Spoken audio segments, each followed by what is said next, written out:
Está começando o Unifax Talks. Histórias de quem vive a universidade. Com Vinícius Angelini.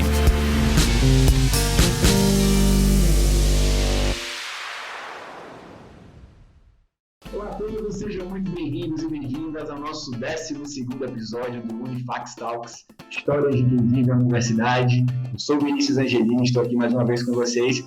E hoje eu recebo duas convidadas aqui do nosso curso de Relações Internacionais, né? Essas referências aqui com a gente. E eu gostaria de apresentar elas a vocês. Tudo bem, Rafa? Como é que você está? Seja muito bem-vinda. Oi, Vinícius. Tudo bem? Obrigada. Tudo certo. E aí, Priscila, como é que você vai? Tudo bem? Preparada? E aí, tudo certo? Tô. Acho que sim. Rafael, Rudolf e Priscila Letier. Pronunciei o nome de vocês correto? Perfeito. Correto. Maravilha, maravilha. Pessoal, hoje vamos bater um papinho aqui. Acho que a história de vocês, obviamente, se conectam e é por isso que vocês duas estão aqui. Eu acho que hoje é um assunto assim que eu posso dizer que, particularmente, que eu tenho muita curiosidade de saber. Eu acho que muitas pessoas têm, né, quando a gente fala relações internacionais, tem muitas pessoas que querem saber o que se trata disso, né? E antes, obviamente, como sempre a gente faz aqui, querer entender um pouquinho da vida de cada um de vocês. E para o público poder conhecer vocês, né, é importante que a gente se apresente. Mais uma vez, eu sei que é muito difícil a gente se apresentar e falar quem sou eu. Meu Deus, é muito mais fácil talvez a Priscila definir a Rafael e a Rafael definir a Priscila, que cada um se definir. Mas vamos lá, começando por você, Rafa, se apresente para o público te conhecer. Vamos lá. É engraçado, né? Recentemente eu tenho participado de alguns eventos e eu tenho visto as pessoas se autodefinirem né, como uma forma de inclusão. Então, eu vou dizer, eu sou uma mulher jovem, 34 anos, loira, né? Estou de óculos, usando uma blusa verde, usando fone de ouvido. Então, isso sou eu na minha aparência física, mas eu sou uma mulher também de uma trajetória com algum nível de complexidade que me trouxe caminhos que também me transformaram de formas muito, muito diferentes e que também me trouxeram muitas, eu posso dizer assim, me trouxeram muitas experiências positivas e que me permitiram conhecer o mundo de lugares muito diferentes. Não de muitas viagens, eu não sou uma pessoa que conheça o mundo inteiro, pelo menos não viajando ele. Mas as relações internacionais me permitiram conhecer a diversidade do mundo e o projeto que eu trabalho aqui, que eu vou apresentar mais na frente, né, que é o que conecta a minha vida com a vida de Priscila em alguma medida, também me permite aí conhecer milhares de histórias e é o que também é um outro ponto que transforma a minha vida a cada dia. Assim. Então, eu sou uma mulher que eu vou dizer com uma trajetória complexa, mas que dentro dessa, né, que permite aí enxergar muita beleza na vida e ter uma fé no mundo melhor e fazer de tudo que eu posso, tudo que está ao meu alcance para transformar esse mundo em alguma medida. Então, é o que eu tento fazer a cada dia, dentro da minha escolha da profissão, sendo professora, sendo no meu dia a dia de sala de aula. Eu tento fazer isso pelo meu aluno, eu tento fazer isso pelo refugiado, pelo migrante que eu trabalho ali no meu dia a dia. E eu tento fazer isso na minha trajetória, pelas pessoas que passam na minha vida. Eu acho que se eu puder fazer algo para tornar a vida dessa pessoa um pouquinho melhor, se tiver meu alcance, certamente eu vou fazer, porque eu acho que é parte do que a gente está aqui para fazer, sabe? Deixar as coisas um pouquinho melhores. Então, é o que eu tento. E é o que você está fazendo hoje, compartilhando a sua história, compartilhando a sua experiência, a sua trajetória, né? Que com certeza as pessoas que estão escutando aqui poderão se inspirar, se motivar com a sua história, a história da Priscila. E tenho certeza que hoje o bate-papo vai ser muito bom. Priscila, a sua vez, depois dessa apresentação magnífica, aí olha a resposta, hein? Fica difícil agora. Fica difícil. Então, minha trajetória não é tão complexa quanto a de Rafa, mas a gente acho que tem similaridades aí nessa questão de querer ajudar e fazer o possível para isso, e por isso que eu estou também no projeto criado por ela. Eu acabei de me formar em Relações Internacionais, estou nesse processo aí de colação de grau, e é isso. Entendi. Eu também tenho essa peculiaridade, né? Se eu estou aqui hoje é porque eu acredito também em ter algum tipo de transformação. Então, eu acho que nós três estamos conectados, a sinergia está boa, então vamos continuar com esse papo. Vamos começar um pouquinho, né, como eu falei, falando um pouquinho da história de vocês. Como é que foi sua infância, Rafa? Me fala um pouquinho aí do seu ambiente familiar, como você cresceu, né? Até um processo de escolha ali, talvez, né? De indecisões. A gente sabe que quando a gente é mais novo, assim, a gente vive muita coisa, a gente tem que decidir muita coisa muito cedo. Mas como é que foi ali a sua relação quando você era mais nova? Conta pra gente. Eu sou filha mais nova, né? Eu tinha 2 irmãos, o meu irmão faleceu quando eu tinha 15 anos, né, num acidente de carro. Então, minha trajetória vai adicionando complexidade, né? Mas... Tudo lição, aprendizado para você. Exato. Minha família é toda espírita, então a gente também entende a morte de um lugar de muito respeito, né, entende essa vida também como uma passagem e que a gente está aqui para evoluir. Então, uma trajetória. Mas eu era uma criança muito, por ser filha mais nova, eu acho que eu tive que desenvolver o dom da comunicação para conquistar o meu espaço. Então, eu era criança muito comunicativa, diria que até demais, né? Minha mãe, assim, é aquela criança, por favor, Rafael. Eu sou geminiana, então já gosto de falar. Exato. Então, inclusive aqui, se você pode, Rafaela, peraí, viu? É uma segurada. Exato. Tenho várias dúvidas, eu tenho uma dificuldade terrível para escolher coisas, especialmente coisas que são mais simples, e eu tive isso ao longo de toda a minha vida, assim, ao longo de toda a minha infância, inclusive, né, no processo, apesar de chegar na hora da faculdade ali foi uma coisa mais simples, eu vinha em todo o meu ensino médio pensando em fazer psicologia. Minha escola tinha Feira das Nações, e aí na Feira das Nações, quando eu comecei um trabalho, tinha ali economia, política, história, eu não conseguia escolher uma área só, assim, eu não conseguia escolher, eu quero estudar economia, eu quero estudar direito, eu não conseguia fazer isso, assim, eu queria ter uma coisa multifacetada, eu queria ter uma coisa interdisciplinar, eu não entendia o mundo como uma coisa só, uma caixinha só. E aí eu falei isso para um professor meu de história, e aí ele falou assim, olha, relações internacionais. E aí foi aí que meu mundo se abriu e eu encontrei o curso, assim. Mas o curso combina muito com minha personalidade infantil, da minha infância, né, da minha criança. Assim, uma criança super agitada, falante, comunicativa, curiosa, que gosta de conhecer tudo, gosta de saber das coisas. E aí uma coisa casa com a outra, né? Uma trajetória que se encontra nas relações internacionais. Isso foi quando, esse período, porque, me corrija se eu estiver errado, não sei se as relações internacionais, pelo menos a disponibilidade de universidades demorou para acontecer, né? Se comparado com outros cursos, né? Então, até então não era tão comum naquela época, talvez, né? Isso. Eu escolhi relações internacionais num período que, de fato, ele quase não existiam cursos de relações internacionais, né? O curso de relações internacionais ele é muito novo comparado a outros cursos, né? Ele é um curso que surge no Brasil em 1970, mas que ele começa a ser popularizado no Brasil a partir da década de 90. Então, ele começa a ter um nível de expansão.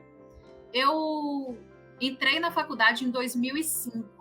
E aqui em Salvador só existiam duas faculdades que tinham, que era a FIB e a Unijorge, né, que eram só os 2 lugares que tinham o curso de Relações Internacionais.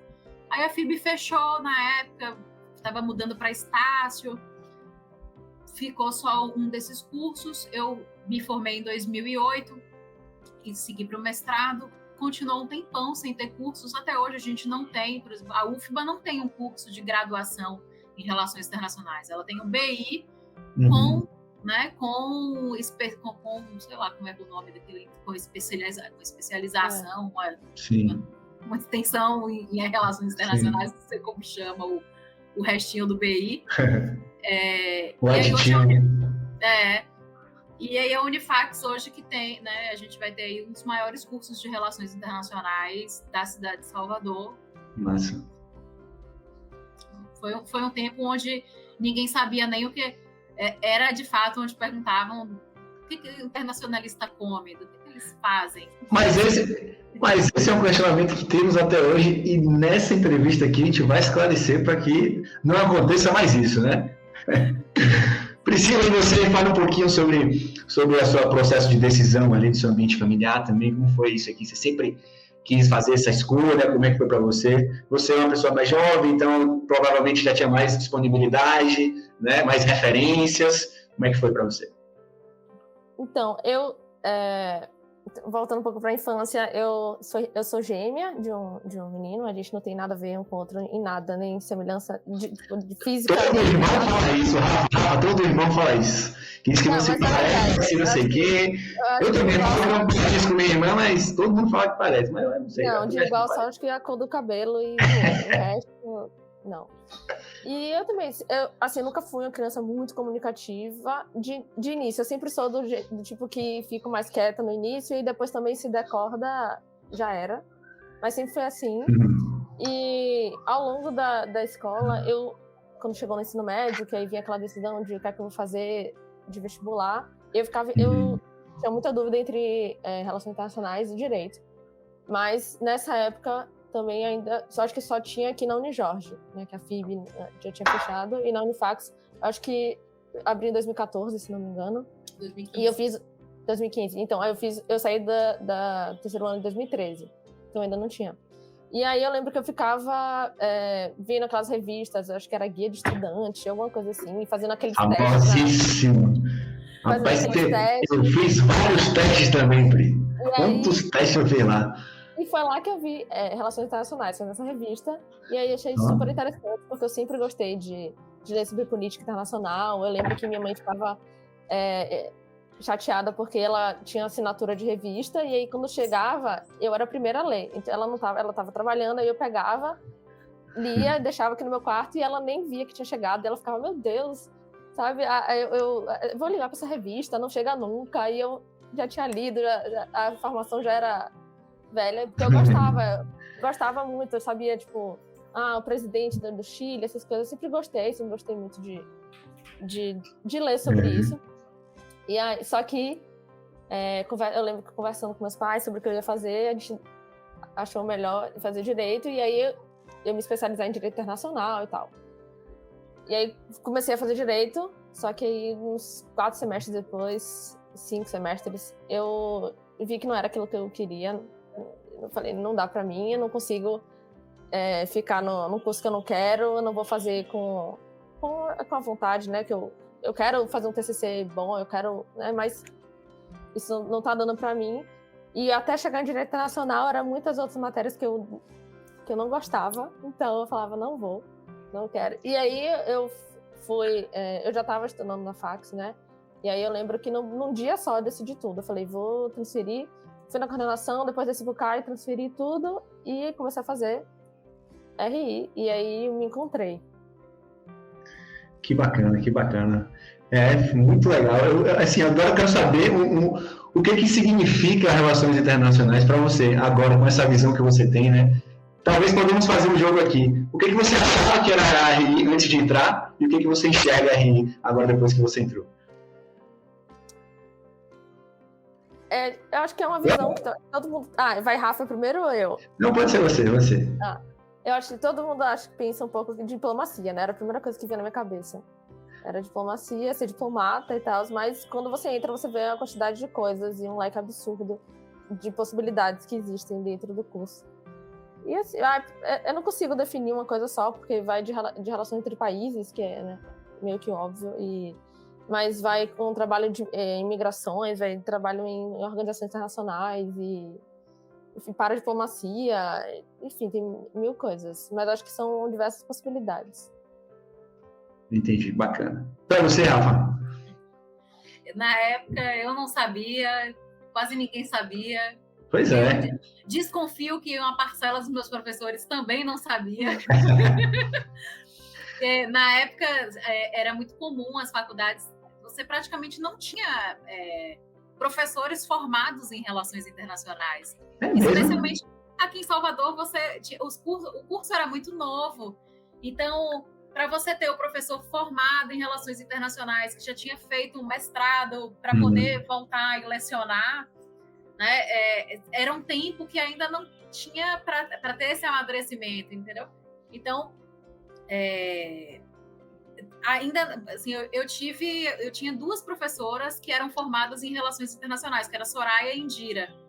Indira hoje trabalha com eventos, né? Ela abriu uma casa de eventos e tal, e Soraya continua na área. Hoje ela está lá em Roraima, trabalhando numa ONG internacional com refugiados. Mas assim, eu só tinha 2 professoras formadas em relações internacionais, né? O resto eram de outras áreas, do direito, da economia. Então, até para essa formação de pensamento era um pouco difícil.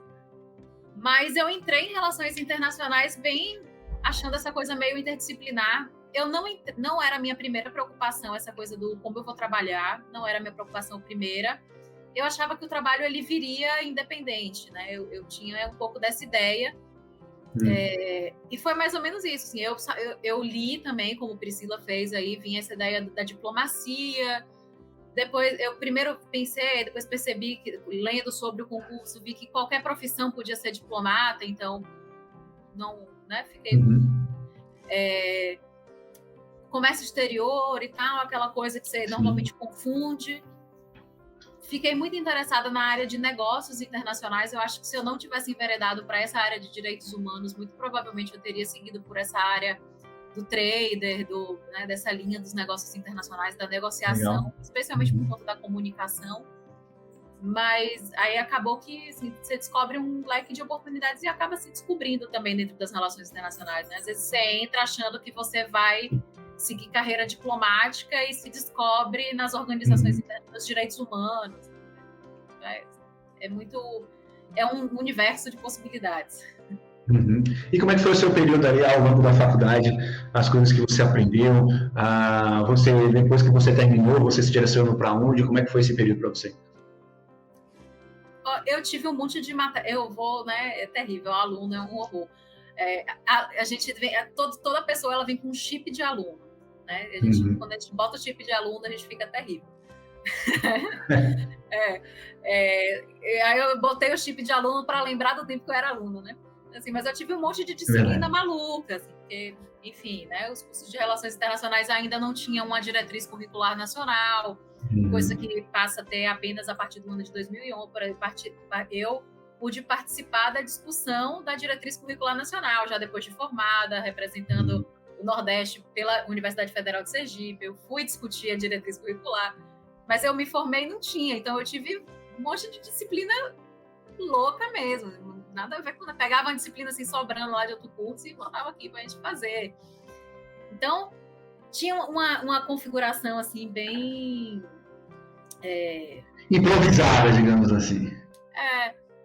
Mas é uma boa experiência, eu acho que no fim das contas, com certeza. Você tem uma boa estrutura.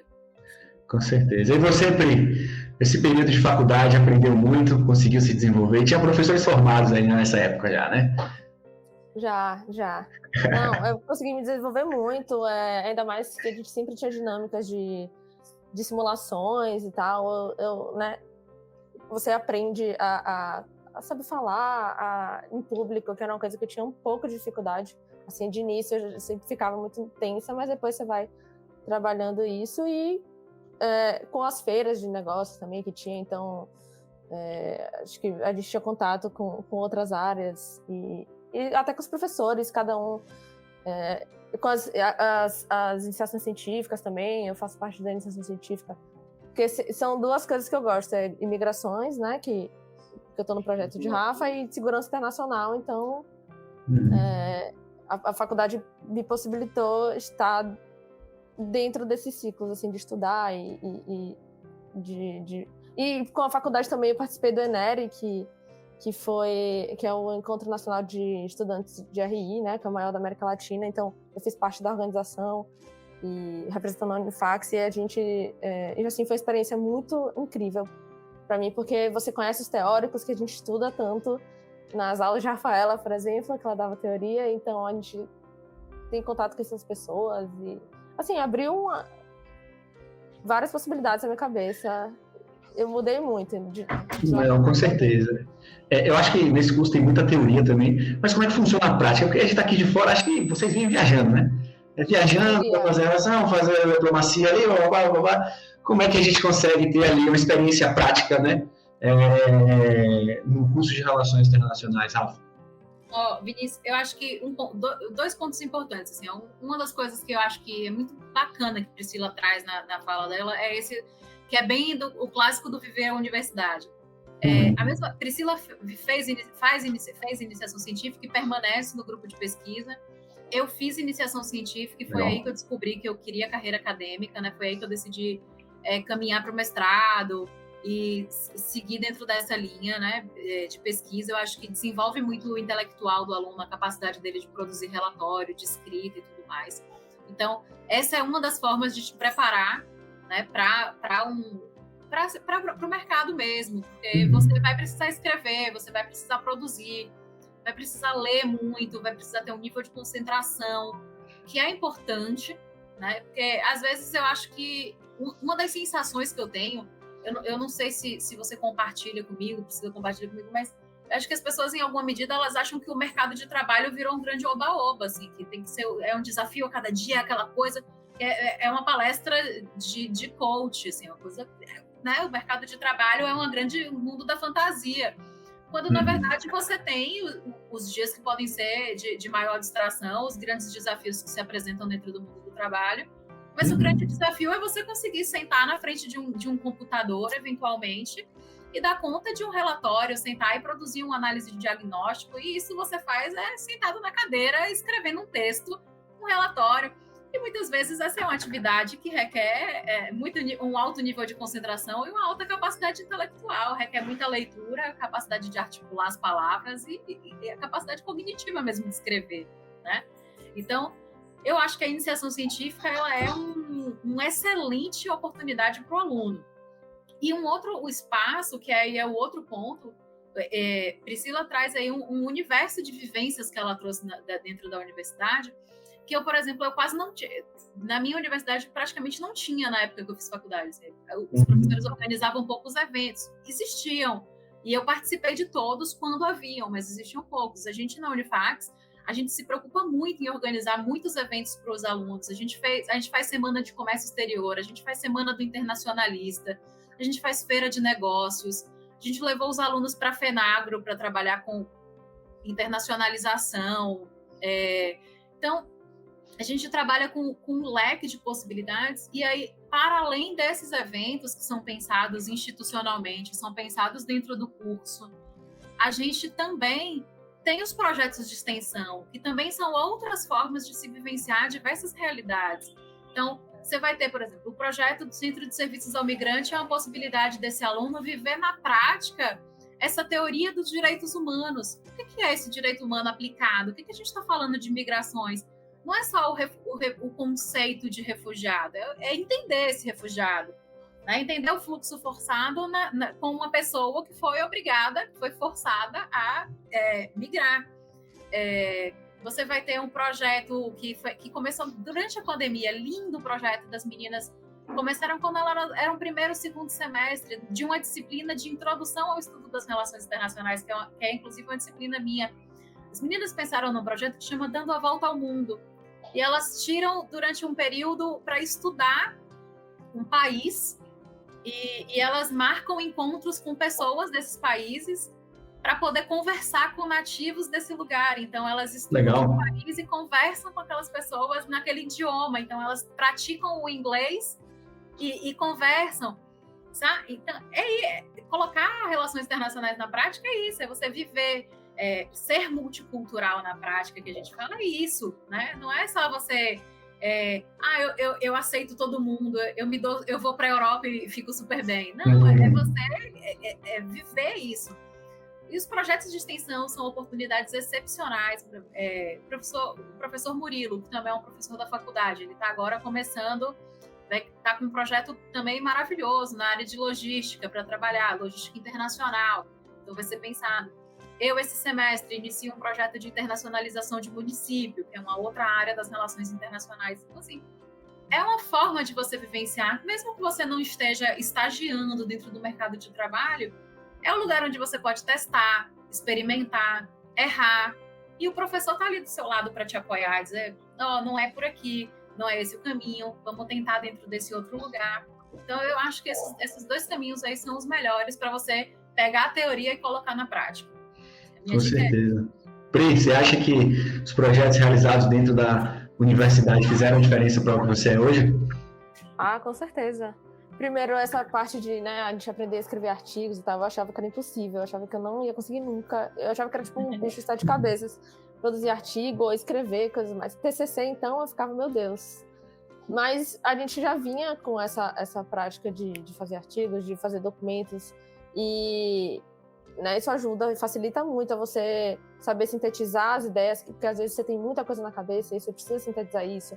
Você precisa ler muito também, então ao longo do curso a gente lê bastante, lê não só coisas em português, né? A gente tem muitos textos que a gente só encontra em inglês, então isso me ajudou também, até eu sei falar inglês e tal, mas tem coisas técnicas que a gente não sabe, então durante as aulas também a gente vai discutindo textos, então isso me ajudou muito eu gostava de ler, mas isso fez tornar uma prática no meu dia a dia, entendeu? Eu leio textos mais assim complexos e de RI, e o projeto de extensão que eu continuo mesmo como formanda de Rafa assim, foi transformador, óbvio.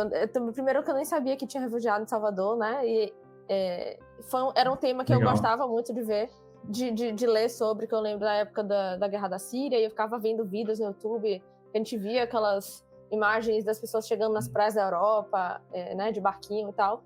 E aí, quando eu entrei em RI, eu vi que tinha esse projeto, eu falei, quero participar.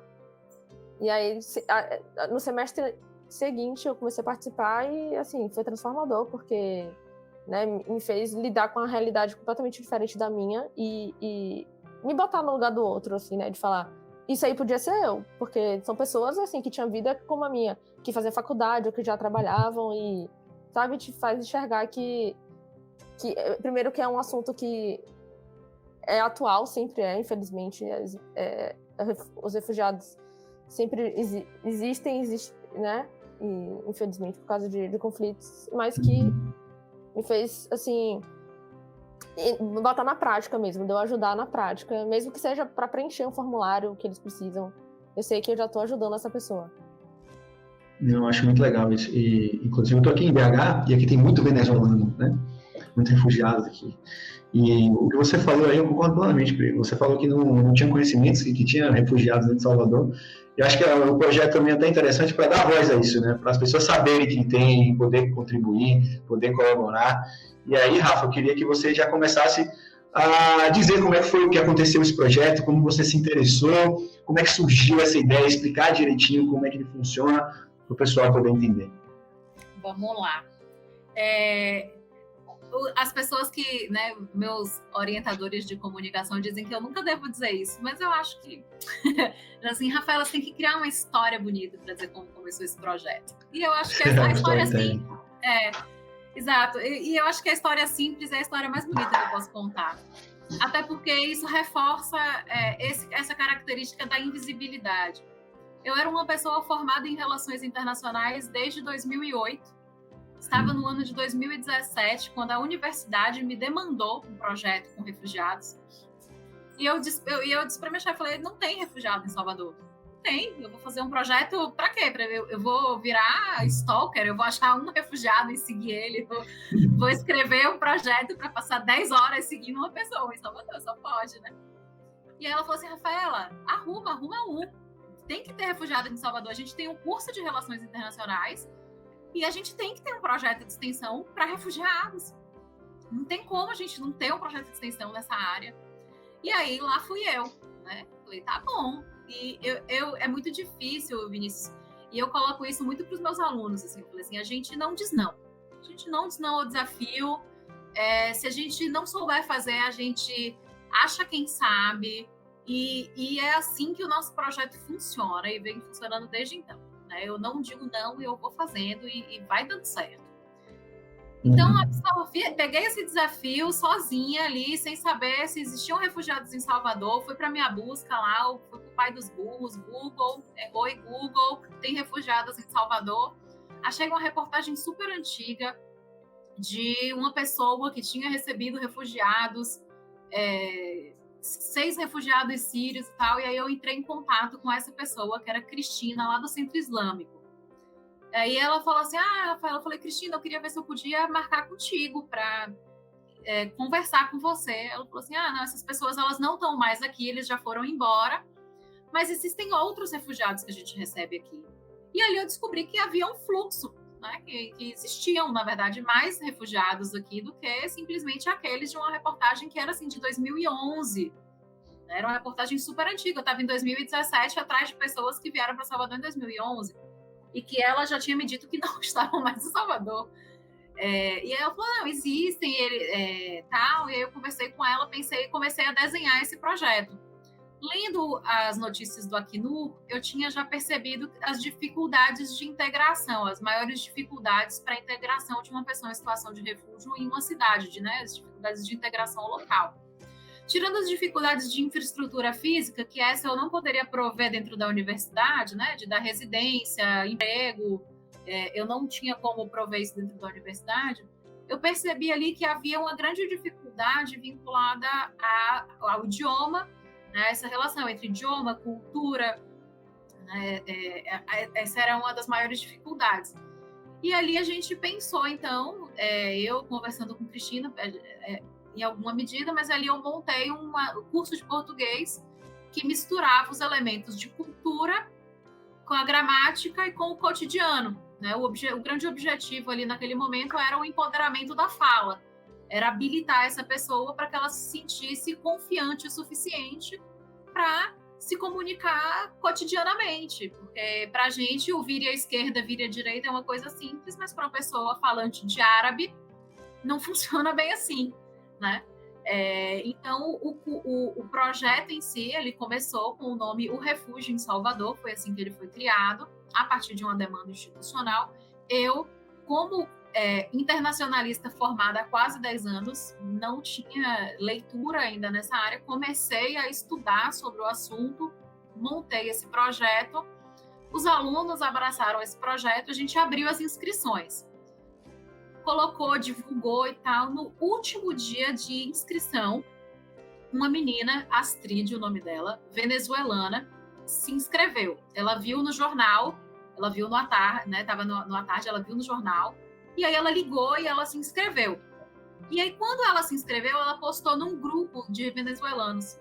Tem uma rede de venezuelanos, estavam no Salvador.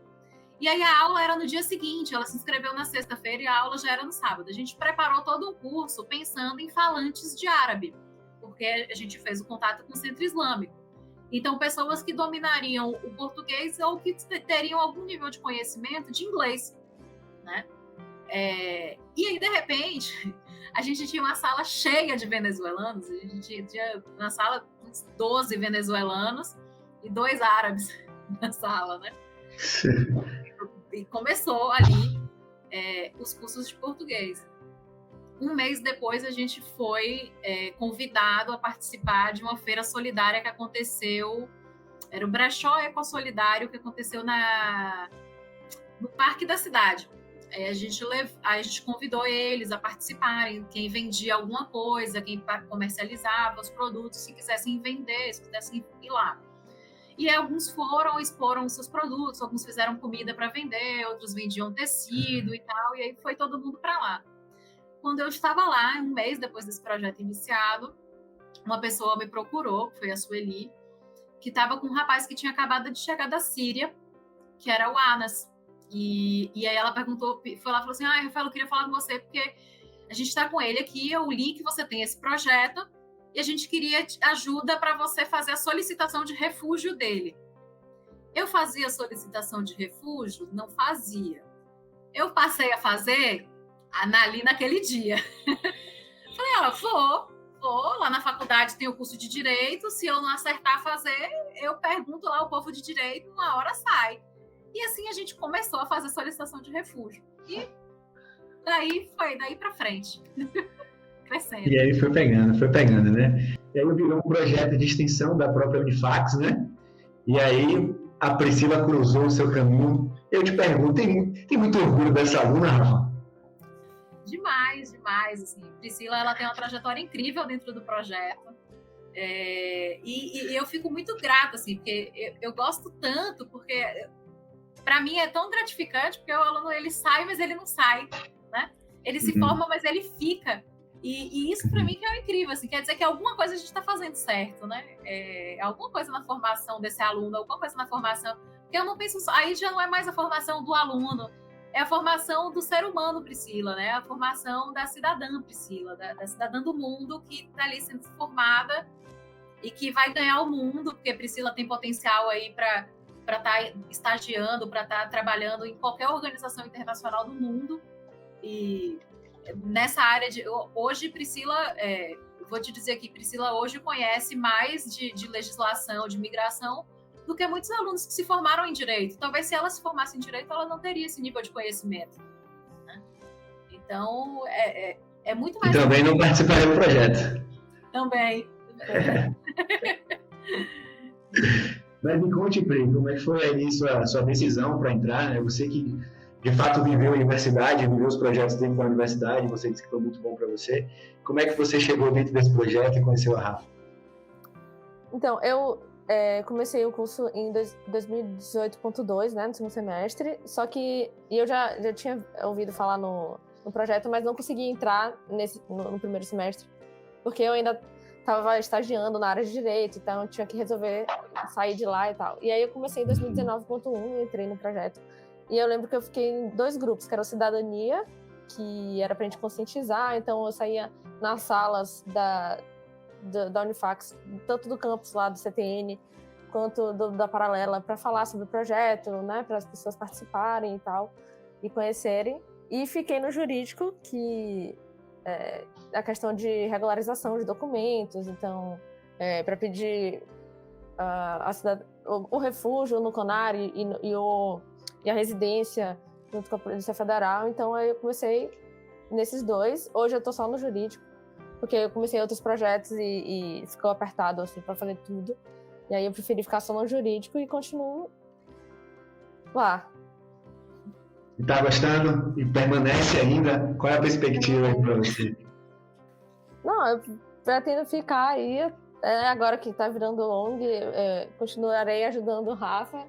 E, assim, eu tomei a escolha de que eu quero trabalhar com isso. Se for na ONG de Rafa, né, pode ser, se for em outra também, mas assim, sempre estarei à disposição para ajudar no CSM, mas é isso, foi a decisão que eu tomei, né, de que eu quero trabalhar com migração. E me especializar também. Fazer E Rafa, maravilha. E Rafa, como é que tem sido aí o reconhecimento do projeto? Não posso reclamar. Assim, eu acho que o projeto ele tem crescido muito, né, o que é uma coisa muito positiva. A gente sempre encontra espaço aonde a gente vai. É óbvio que a gente encontra grandes dificuldades, assim, Vinícius, porque esse é um tema que eu vou dizer assim, sensível, porque ele é polêmico, ele ainda desperta, né, ele ainda é um ponto que desperta muitos preconceitos, né, especialmente numa sociedade com pouca educação para determinados aspectos.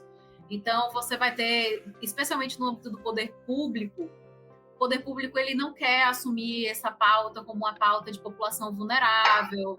Então, ele não quer discutir. Você vai ter poucos estados hoje no Brasil que assumem essa pauta como uma pauta de política pública, né? Absorvendo de fato. Então, por exemplo, hoje, a cidade de Salvador, a cidade de Salvador é uma das maiores capitais do Brasil. Sim. Não tem uma política pública efetiva para migrações. Não se discute isso no âmbito da prefeitura, né? A gente começa a articular desde de 2020 a rede de apoio ao migrante na Bahia, e a prefeitura ela não participa, né, enquanto órgão público, enquanto instituição pública.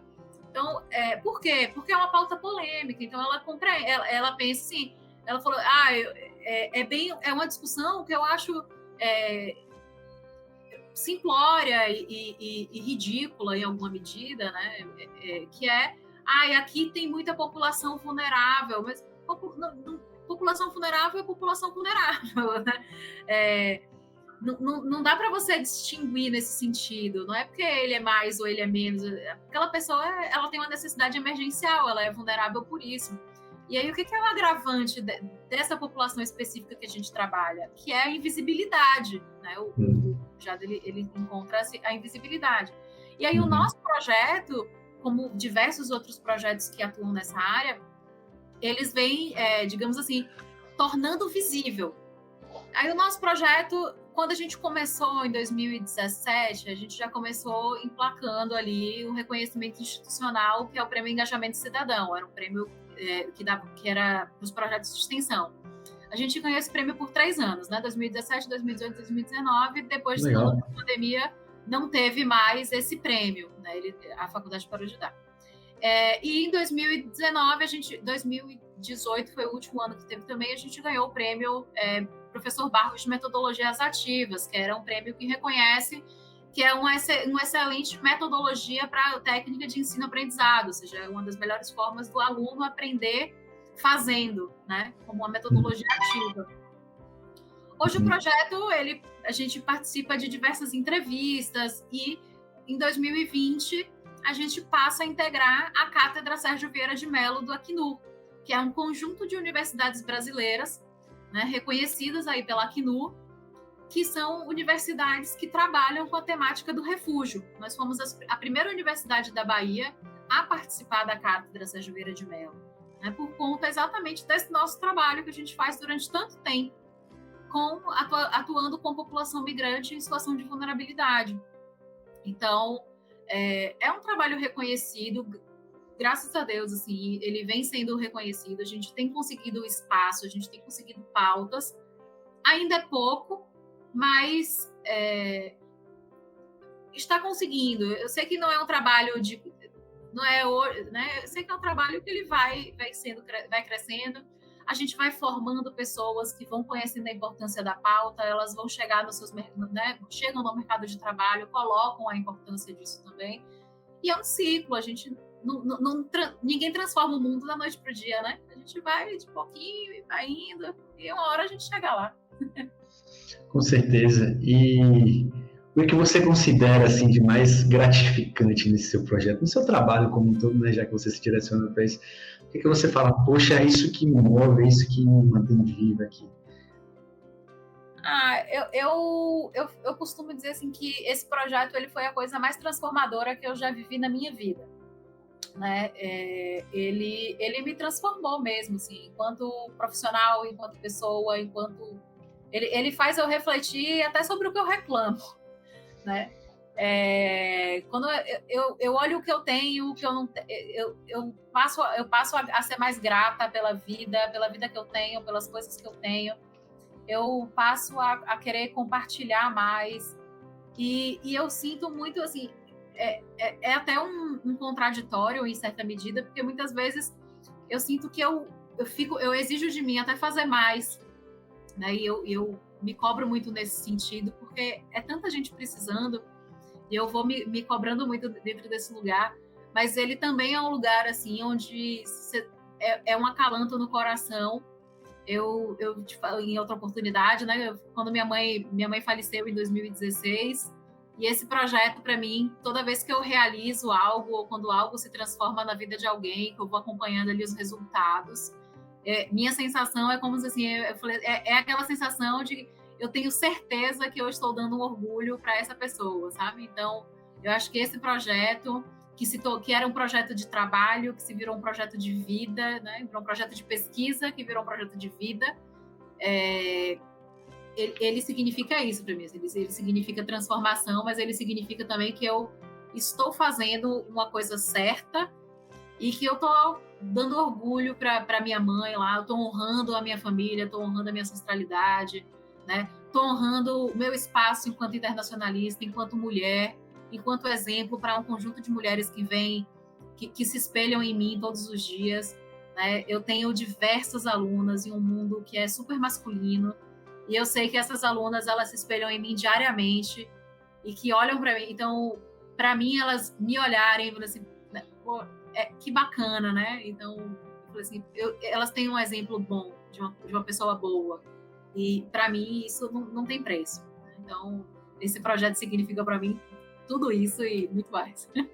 Que legal. E para você, Pri, sente muito a gratificação aí nesse caso? O que você, assim, mais tem vontade, né, inspiração de realizar tudo isso?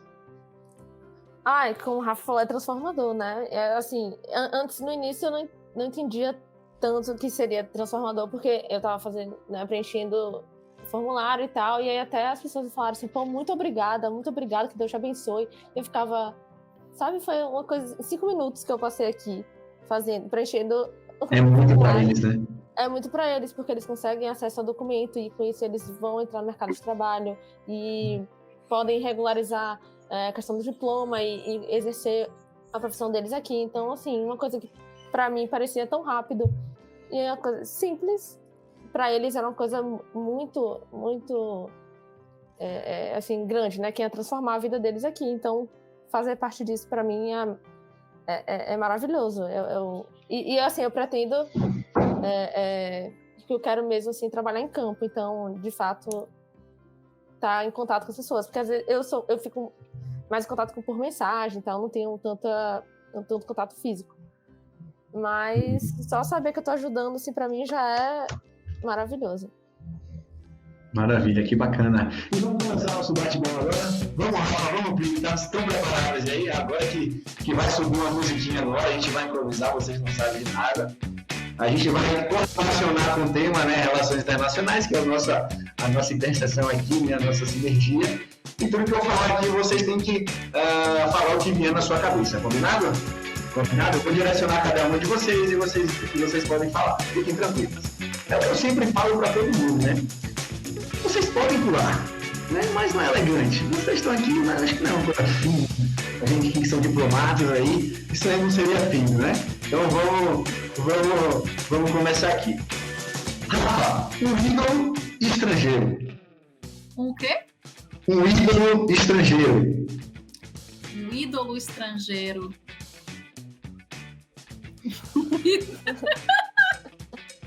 Eita!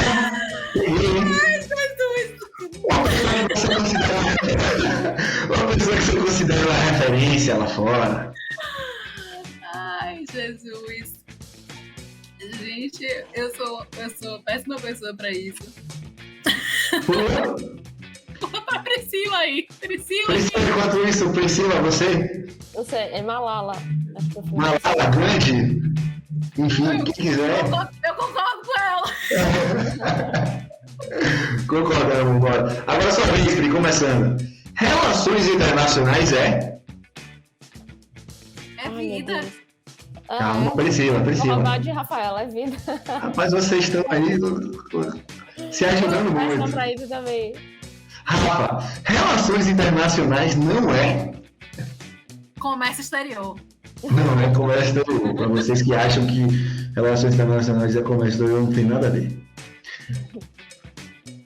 A maior lição que eu aprendi na minha vida foi... Ai, meu pai. Nossa. Essa é boa que eu vou até fazer para as duas. Vai pensando aí, Rafa. Pula pra Rafa. Ela tem uma experiência de vida aí do que Diga, eu. Rafa. Tô pensando. Qual a maior lição que você já teve na vida? A ser grata. A maior lição na vida que eu tive foi que a gente deve agradecer. A gente deve ser grata ao que a gente tem, ao momento presente, aproveitar cada momento, né? Então essa é a lição que o tempo não volta, então a gente tem que ser grato e aproveitar o que a gente tem. Com certeza. Rafa, todo mundo deveria fazer um projeto de extensão. Tá vendo? Todo mundo deveria fazer o bem, né? Assim, eu acho que fazer o bem sem olhar a quem. Eu acho que esse é o clichê mais bacana. Agora não é fazer o bem só, né? Aquele... assim, não é fazer o bem que eu quero, sabe? É o bem que o outro precisa. Por exemplo, não adianta eu comprar 1 quilo de arroz e entregar para o Vinícius se o Vinícius não está com fome, né? Se o problema do Vinícius não é fome, se o problema do Vinícius é uma falta de emprego, eu preciso ver, eu tenho que entender a necessidade do outro. Então, eu acho que é fazer o bem sem olhar quem, mas entender que o bem... né? entender que precisa de escuta para se fazer o bem, né? Mas eu preciso saber o que o outro precisa para fazer por ele. Eu não posso simplesmente mais uma vez, não adianta eu te dar comida se você precisa de cobertor, se você está com frio, porque você não está com fome, você está com frio. Então, mas eu dei uma cesta básica para ele. Mas, meu amigo, ele está com frio, ele não está com fome. Ele tem comida, ele tem uma despensa ali do lado dele. O problema dele é frio, né? Então, eu acho que existe aí esse é o fazer o bem sem olhar. E ser o bem, né? Acho que é isso também. Nessa pandemia, eu refleti bastante sobre a vida. Rapaz, eu acho que todos nós. Essa aí me pegou também, porque eu refleti bastante. Vamos lá. Você comeu, né? Eu também. Comi todas as minhas ansiedades, comi a minha angústia dentro de casa, comi essa reflexão. Exatamente. Gostei da análise. A Unifax, para mim, a Unifax, para mim, é uma casa. A Unifax, eu tenho a oportunidade de trabalhar com grandes amigos. Eu tenho a oportunidade de viver grandes sonhos, porque é onde eu fiz meu mestrado, é onde eu faço meu doutorado, é onde eu realizo os meus sonhos profissionais. Então, eu sou aquela pessoa que eu nem posso reclamar do meu ambiente de trabalho, porque eu trabalho com uma amiga minha de mestrado, com uma colega de mestrado, a gente conhece desde 2009, eu conheço o trabalho dos meus colegas, sabe? Então, para mim, é uma casa, eu me sinto em casa, eu vou para lá de manhã, saio de lá de noite, mas saio feliz, assim, eu vivo a universidade e vivo na universidade, eu adoro trabalhar na Unifax, enfim, é isso, é uma casa para mim. A Unifax, para mim, eu acho que é uma porta para o mundo, né? Para novas possibilidades, para me formar e ser uma internacionalista e me jogar no mundo aí. Literalmente abrir as portas para o mundo, né? Exato. Rafa, a mais importante agora. Participar do Unifax Talks foi? Engraçado. Foi super bacana, gente. Foi super bacana. Eu gosto de compartilhar a história, a trajetória.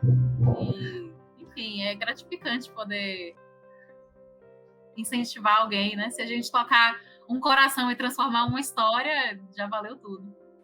Com certeza. E você, Pri, participar do Unifax Talks foi?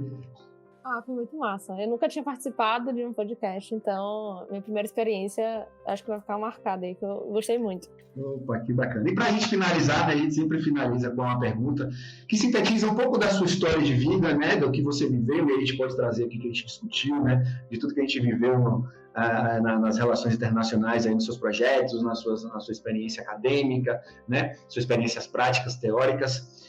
E aí eu pergunto, Rafa, qual é a moral da história da Rafaela? Qual é a moral da minha história? Essa aí você podia ter passado antes, né? Pra gente elaborar. Eu gosto assim. Qual é a moral da minha história? Que vale a pena. Eu acho que se você acredita no que você faz, eu vou para contar a moral da minha história, eu vou contar uma pequena história. Né? Quando eu entrei na faculdade, no meu primeiro dia de aula, mandaram a gente escrever uma carta para o nosso eu internacionalista do futuro. E dizer o porquê que a gente escolheu relações internacionais e dizer o que aconteceria. E foi muito engraçado nessa carta, porque eu nem me imaginava uma pessoa assim muito sonhadora.